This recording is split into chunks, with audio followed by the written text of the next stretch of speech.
It's hard to think about death. We can try to shut it out, but that often leaves a dying person and their family unprepared. If we can face our inevitable deaths with honest acceptance, we can shift our priorities and put our energy into things that truly matter to us. Hey guys, welcome back to the channel. My name's Sanji, I'm a second year medical student studying at the University of Melbourne, and welcome to episode 2 of Book Club. Today we're going to have a talk through Bronnie Ware's bestseller, The Top 5 Regrets of the Dying. So let's get started. Regret number 1. I wish I'd had the courage to live a life true to myself, not the life others expected of me. Bronnie spent a lot of time working in palliative care, and this was one of the most common regrets that was brought up. During her time there, Bronnie met a lady named Grace, who had spent her entire life bending to the will of a tyrannical husband. And because of that, she spent most of her married life dreaming of getting away from him and travelling the world. But now that she was terminally ill and bedridden, the dreams that she wanted to have and the world that she wanted to see would never be hers. And so that's why she told Bronnie, don't you ever let anyone stop you from doing what you want.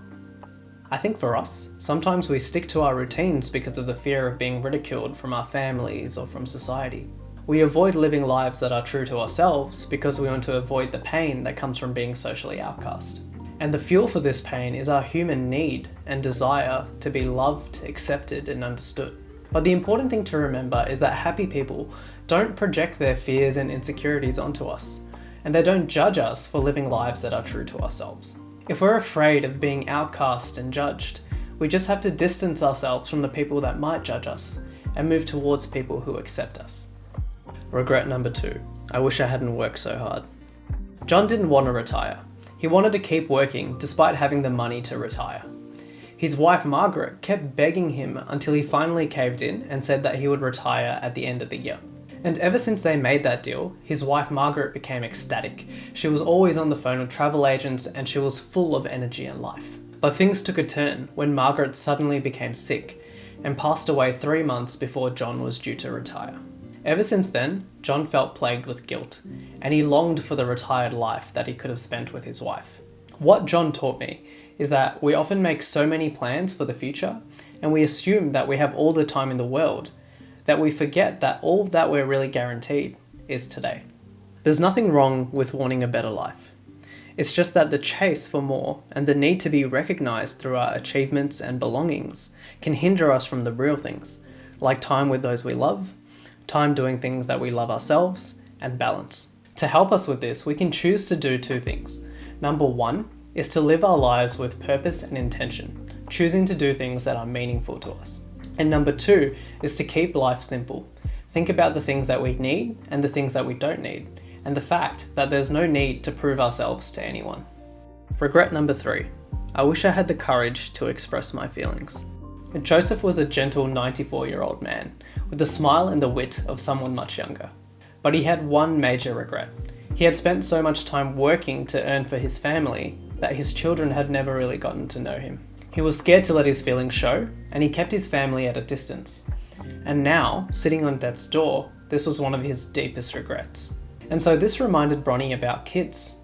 As she sat at a park, she watched how naturally and honestly the kids shared their emotions and their feelings. If they were sad, they cried. If they liked someone, they said so. We might have to act professionally at work, but if we hold in all of our feelings, it might end up doing more harm than good. Regret number 4. I wish I stayed in touch with my friends. Doris was a gentle old lady who lived in a nursing home. She missed her friends. Some had died, some were in nursing homes, and some she just lost touch with. We take our friends for granted, but life moves on. And all of a sudden, we might find ourselves in a situation where we're surrounded by people who don't care about us. Loneliness isn't a lack of people, it's a lack of understanding and acceptance. The internet makes us so much more connected to our friends and family, but it's really important that we continue to keep in touch and make deep connections. Otherwise, over months and years as our lives change, we might find ourselves in a very similar position. Regret number 5. I wish I had let myself be happier. Rosemary had been a global executive with a fierce determination and a hardened heart. But as she was getting weaker and weaker, she said, "It really is our own choice, isn't it? We can stop ourselves from being happy because we think we don't deserve it, or because we allow the opinions of others to become a part of who we are. But it's not who we are, is it? We can be whoever we allow ourselves to be. My God, why didn't I work this out sooner? What a waste. A simple way that we can allow ourselves to be happier is through gratitude. A lot of people talk about keeping a gratitude journal and writing something that you're grateful about every night.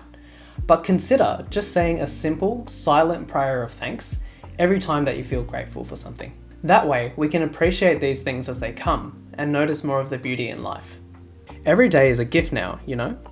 Every day was always a gift, but it's only now that I've slowed down enough that I'm truly seeing the huge amount of beauty that each day offers to us. We can take so much for granted. And that's the end of the video, guys. And let me know in the comments below which regret was the most meaningful to you. Thumbs if you enjoyed it, subs if you loved it, and I'll see you in the next one. Peace.